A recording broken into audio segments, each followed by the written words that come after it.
জুলাই বাস্তবায়নের 4টি পদ্ধতির প্রস্তাব দিয়েছে জাতীয় ঐক্যমত্য কমিশন। গণভোট, বিশেষ সাংবিধানিক আদেশ, অধ্যাদেশ ও নির্বাহী আদেশের মাধ্যমে জুলাই সনদ বাস্তবায়নের কথা বলছে তারা। যদিও আমরা দেখছি যে রাজনৈতিক দলগুলো আলাদা আলাদা মতামত দিয়েছে, তাহলে আসলে জুলাই সনদের ভবিষ্যৎ কি? একটা হচ্ছে যে জুলাই সনদ ইতিমধ্যে গতকালকে সন্ধ্যায় রাজনৈতিক দলগুলোর কাছে 84টা প্রশ্নে যেসব ব্যাপারে আমরা কিছু প্রশ্নের নোট অফ ডিসেন্স আমরা একমত হয়েছে, সেগুলো দলগুলোর কাছে পাঠানো হয়েছে। এক পৃষ্ঠায় 7টা অঙ্গীকারনামা আছে।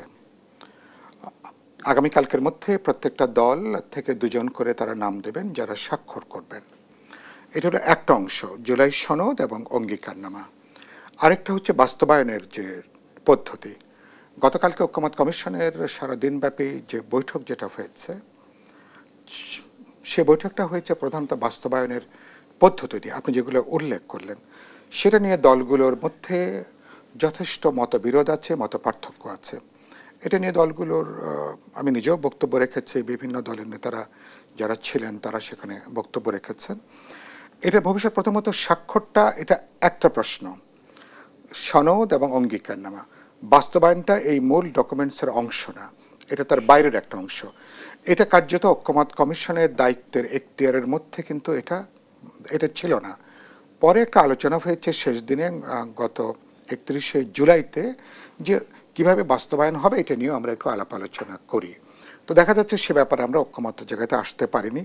সেদিক থেকে আপনি এটা যে কোনো সংবিধান যখন পরিবর্তন করবেন, সংবিধান পরিবর্তন তো করবে জনগণের নির্বাচিত প্রতিনিধিরা, যাদের পপুলার ম্যান্ডেট আছে, মানুষ যাদেরকে ইলেক্ট করবে, পার্লামেন্ট গঠন করবেন, যে পার্লামেন্টে মানে সংবিধান সংশোধনের যে প্রশ্ন। তো আপনি এটা বললেন না যে মানে গণভোটের, না আপনি একটা বলেন গণভোটে এতগুলো প্রশ্নে যেখানে নোট অফ ডিসেন্ট আছে, এতগুলো নোট অফ ডিসেন্ট রেখে গণভোটে যাওয়ার প্রশ্নটাই অবান্তর। আবার যারা সংবিধান সভার নির্বাচনের কথা বলছেন, জাতীয় সংসদ নির্বাচনের আগে গণপরিষদ নির্বাচন, সেটা হয় কখন? দেশে যখন কোনো সংবিধান থাকে না। তা আমরা তো একটা সংবিধান শূন্য অবস্থার মধ্যে নেই। সংবিধান আছে, সংবিধানে অনেক সমালোচনা আছে, আপত্তি, তার অবদানের ধারা আছে, যেগুলো পরিবর্তনের জন্যই তো আলাপ আলোচনা হচ্ছে। যে জন্য আমরা 19টা প্রশ্নে আলাপ আলোচনা করেছি। কিছু প্রশ্নে সাধারণ আমরা একমত হয়েছি, কিছু প্রশ্নে আপত্তি সহকারে সিদ্ধান্ত হয়েছে।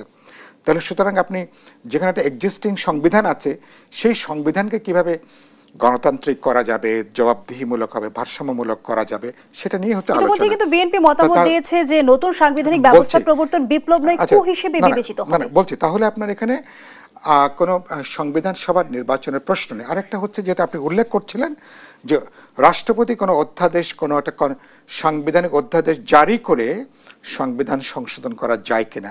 তো জারি করতে হলে তো করতে হবে, সরকাররা তারা বিবেচনা করবেন, রাষ্ট্রপতিকে বলবেন, রাষ্ট্রপতি অধ্যাদেশ জারি করবেন।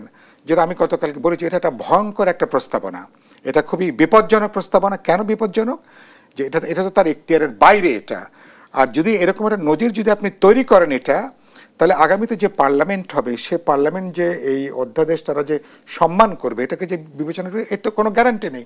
কারণ পার্লামেন্ট হচ্ছে জনগণের সার্বভৌম ক্ষমতার প্রতিনিধিরা, এই ভোটের মধ্য দিয়ে তারা পার্লামেন্টে যাবে। তবে এখনো বাস্তবায়ন প্রশ্নে সমাধানটা পৌঁছাতে পারেনি জাতীয় ঐক্যমত্য কমিশন, এমনটাই ধরা হচ্ছে। আমরা আমাদের আয়োজনের একেবারে শেষ পর্যায়ে যদি 30 সেকেন্ডে শেষ করতে বলি, সেই বাক্যটা বলি। সুতরাং এই জন্য রাষ্ট্রপতির অধ্যাদেশ যে এটাকে কার্যকরী করবার কোনো প্রশ্ন নেই। এটাকে আপনাকে যেটা হয়েছে, আপনাকে ইলেকশনে যেতে হবে, মানুষের পপুলার ম্যান্ডেট লাগবে, পার্লামেন্ট গঠন করতে হবে। যেহেতু দলগুলোর পাবলিক কমিটমেন্ট আছে এগুলোর উপরে, আমরা আবার অঙ্গীকারনামা আবার স্বাক্ষর করব। সুতরাং পার্লামেন্টে যাওয়ার পরে এটা তাদের একটা পলিটিক্যাল ম্যান্ডেট।